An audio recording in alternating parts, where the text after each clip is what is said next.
If you're someone who aspires to something beyond the ordinary, you must have figured out by now that there will always be those who are jealous or resentful of your success. These hateful individuals are unwilling to do the work that you've done. They rarely make the same kinds of sacrifices or put in the long, hard hours. They resent your success but are too lazy or spoiled to invest real time or energy in the pursuit of their own goals. It's true that we aren't always going to succeed in our adventures, even if we put in the time and effort. The results are never guaranteed, and life has a way of throwing curveballs at us. I loved it when Tina Fey went up to collect her Golden Globe and held it high, saying, "This is for all the haters." She's a good example of a talented, hardworking, and successful person who's received an inordinate amount of negative press. Mrs. Fay may be besieged by haters, but she refuses to let them get to her. Now, the thing you need to know about these haters is that the only reason they behave this way is that you have something that they want, but they aren't willing to work for it. The haters are convinced that you've been lucky or that you've had some unfair advantage, but the truth is that your success is born of your luck, untiring effort, and it's these efforts that have brought about your luck. The best way to deal with the haters is what I call the one-two punch. First, don't let them face you.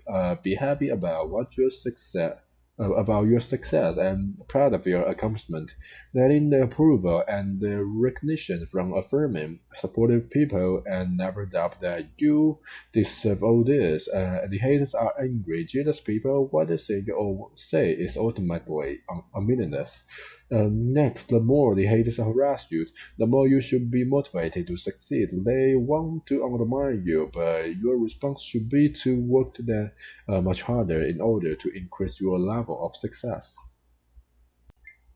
Happiness is like a pebble dropped into a pool to set in motion an ever-widening circle of ripples. As Stevenson has said, being happy is a duty.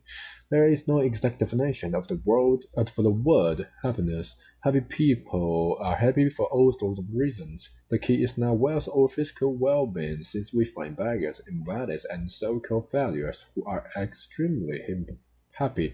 Being happy is a sort of unexpected dividend, but staying happy is an accomplishment, a triumph of soul and character. It is not selfish to strive for it. It is indeed a duty to ourselves and others.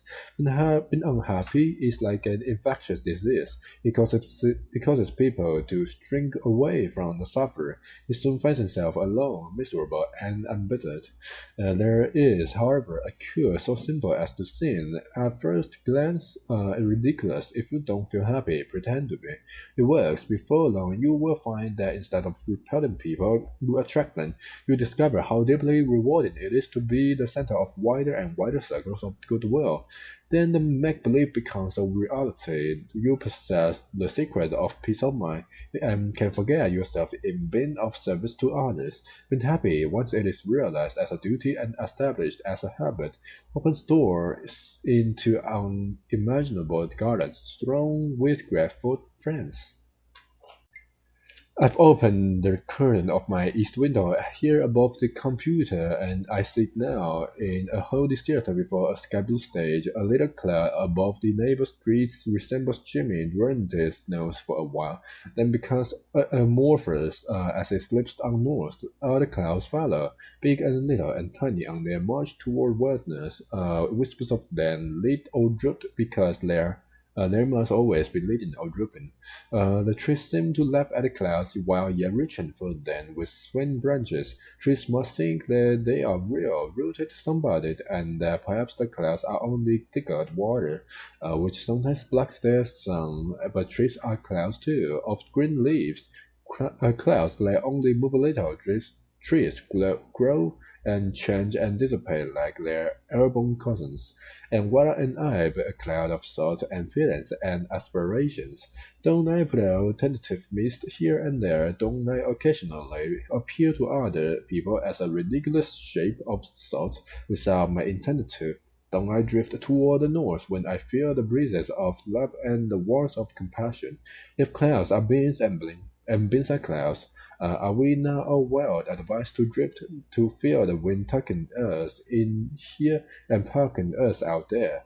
Are we such rock-hard bodily lumps as we imagine? Drift that may seem to the sky, will I? When in many our way, let us breast to breast, and find therein our roots in the spirit.